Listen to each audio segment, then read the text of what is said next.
অবশ্যই টি-20 shorter version cricket West Indies অনেক এক্সপিরিয়েন্স সাইড এবং ওদের সাথে জয় পাওয়া একটা বিরাট ব্যাপার মহান বিজয় দিবসের দিনে। তো এটা অবশ্যই এই প্রসেসে যদি থাকে ইনশাল্লাহ সামনে দুটো ম্যাচও ভালো খেলবে আশা করছি। শেখ মেহেদী হাসানের পারফরমেন্সের কথা বলতে হয়, ব্যাটিং বোলিং দুই বিভাগেই তিনি যেভাবে পারফর্ম করেছেন সেটাকে কিভাবে মূল্যায়ন করবেন? এখানে পুরো টিমটাই টোটাল পারফরমেন্স দেখবেন, সবার কন্ট্রিবিউশন, একটা দল জিততে হলে সবার কন্ট্রিবিউশন কোনো জায়গায় হতে হয়।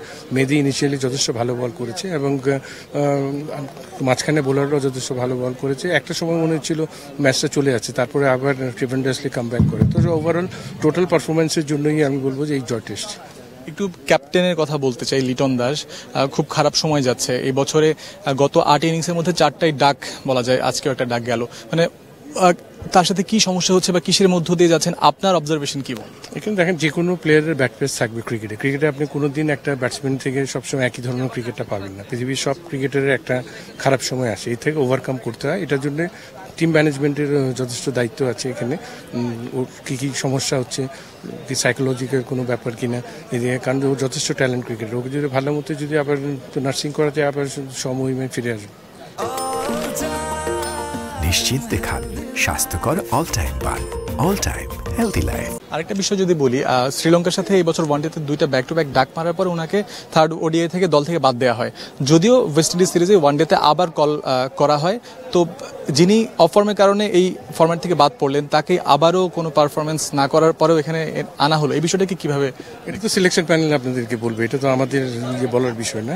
এটা টোটালি এই ধরনের কাজ সিলেকশন প্যানেলরাই ব্রিফ করে কোন খেলোয়াড়কে কী ধরনের নেয়। তারপর লিটন যথেষ্ট ভালো ক্রিকেটার এবং সামনে একটা সময় খারাপ যাচ্ছে, আবার ভালো সময় আসবে, বাট ওকে মেন্টাল সাপোর্ট দেওয়া সবার উচিত। লাস্টলি নাহিদ রানার ব্যাপারে একটু জানতে চাইবো। আপনি যখন ন্যাশনাল সিলেক্টেড ছিলেন তখন থেকেই ওনাকে হয়তো দেখে এসেছেন, তার ব্যাপারে আপনার মতামতটা যদি জানতে চাই। নাহিদ রানা অবশ্যই তো ট্যালেন্ট ক্রিকেটার বলে তো আমরা ওকে হাই পারফরমেন্স ইউনিটে রেখেছি এবং নার্সিং করা হয়েছে। ওভারঅল যতগুলি আমাদের ফাস্ট বোলার ইউনিটে ফাস্ট বোলিং ক্যাম্পের মধ্যে আছে সবারই ক্যাপাবিলিটি আছে ভালো ক্রিকেট খেলেন এবং আমি যথেষ্ট কনফিডেন্ট যদি এটা ফিটনেসটা ঠিক রাখতে পারে অনেক দূর যেতে পারবে। এনসিএলটা হচ্ছে এবার অনেক বছর পর, প্রায় 14 বছর পর সবাই প্লেয়াররা খুব পজিটিভলি নিচ্ছে, বলছেন আরও আগেই হওয়া উচিত ছিল। তো বিষয়টা খুব পজিটিভভাবে এসেছে, আপনার কাছে কেমন লাগছে? অবশ্যই, কারণ এটা আমরা অনেক বছর ধরে চেষ্টা করছিলাম, কারণ ক্যালেন্ডারের ফাঁকটা আমরা পাচ্ছিলাম না আর বাজেটের স্বল্পতার জন্য পারিনি। তো ওভারঅল এবার আমরা ক্যালেন্ডারের মধ্যে দিতে পেরেছি। আশা করছি এটা কন্টিনিউ যদি আমরা করতে পারি, আমাদের লোকাল প্লেয়ারদের জন্য একটা ভালো প্ল্যাটফর্ম এবং এখানে নাম্বারও ভালো ক্রিকেটার যদি পাওয়া যায় এটা আমাদের ন্যাশনাল পুলের জন্য যথেষ্ট উপকৃত হবে। যথেষ্ট এক্সপিরিয়েন্স প্লেয়ার, দেশের জন্য অনেক ভালো ক্রিকেট খেলেছে। জি, তা অবশ্যই। ঠিক, এটা আপনি ভুলে গেলে হবে না। পৃথিবীতে এমন কোনো খেলোয়াড় নাই যে কোনোদিন বলতে পারবে না যে ওর ব্যাট পেস যায়, এটাও মাথায় রাখতে হবে। তো একটা সময় ওর খারাপ যাচ্ছে, এটা কারণ মেন্টালি আমাদের সবারই সাপোর্ট করা উচিত, কারণ ওর যথেষ্ট ট্যালেন্ট ক্রিকেট। আমাদের যে কয়জন ক্রিকেটার আছে বাংলাদেশে ওয়ান অফ দ্য বেস্ট।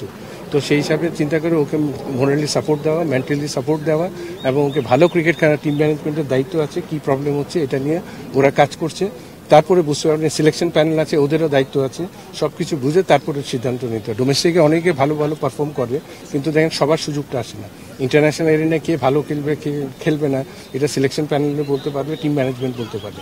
ওইভাবে চিন্তা করে কিন্তু খেলোয়াড়কে নেওয়া হয়।